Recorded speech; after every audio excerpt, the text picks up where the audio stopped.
প্রিয় ভিউয়ার্স, ভাই ও বোনেরা, আসসালামু আলাইকুম।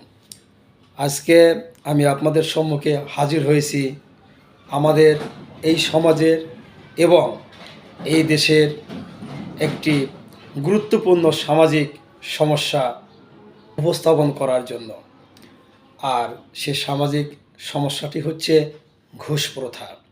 প্রিয় ভাই বোনেরা, আমি আপনাদের সম্মুখে ঘুষ কি এই সম্পর্কে সামান্য একটু ধারণা দিতে চাচ্ছি।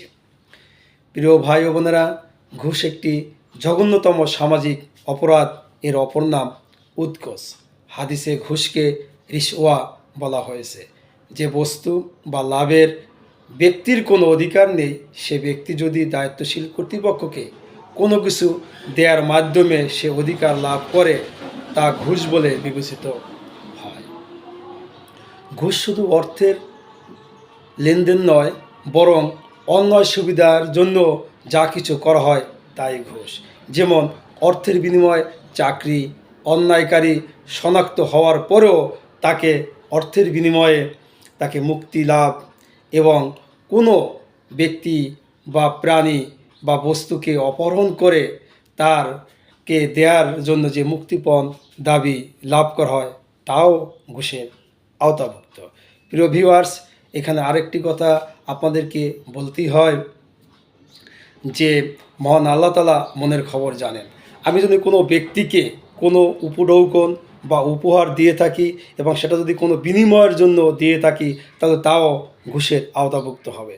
যেমনটা মনে করেন, আমি আমার বন্ধুকে অথবা অন্য কোনো ব্যক্তিকে অথবা কোনো প্রভাবশালী ব্যক্তিকে যদি টিভি, ফ্রিজ, বড় বড় মাছ, গরুর মাংস হোক বা অন্য কোনো লোভনীয় জিনিস যদি কাউকে দিয়ে দিই এবং তার বিনিময়ে যদি কোনো কিছু আশা করি, মনে মনে আশা করে থাকি, তাও ঘুষের আওতাভুক্ত।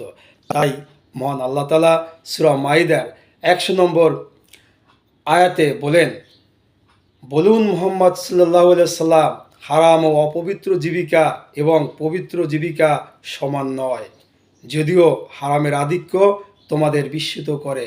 কাজেই হে বুদ্ধিমানগণ, তোমরা আল্লাহকে ভয় করো।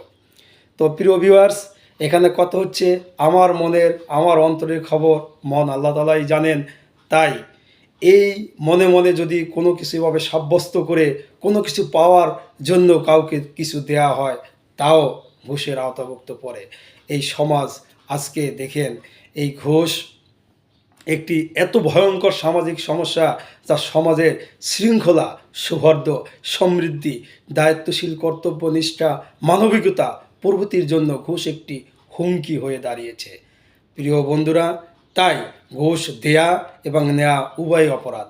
এবার আপনাদের ঘুষ সম্পর্কে কিছু কুফল আপনাদের সম্মুখে আমি পেশ করব। ঘুষ মানুষের নৈতিক ও সামাজিক জীবনকে দারুণ বিপর্যস্ত করে।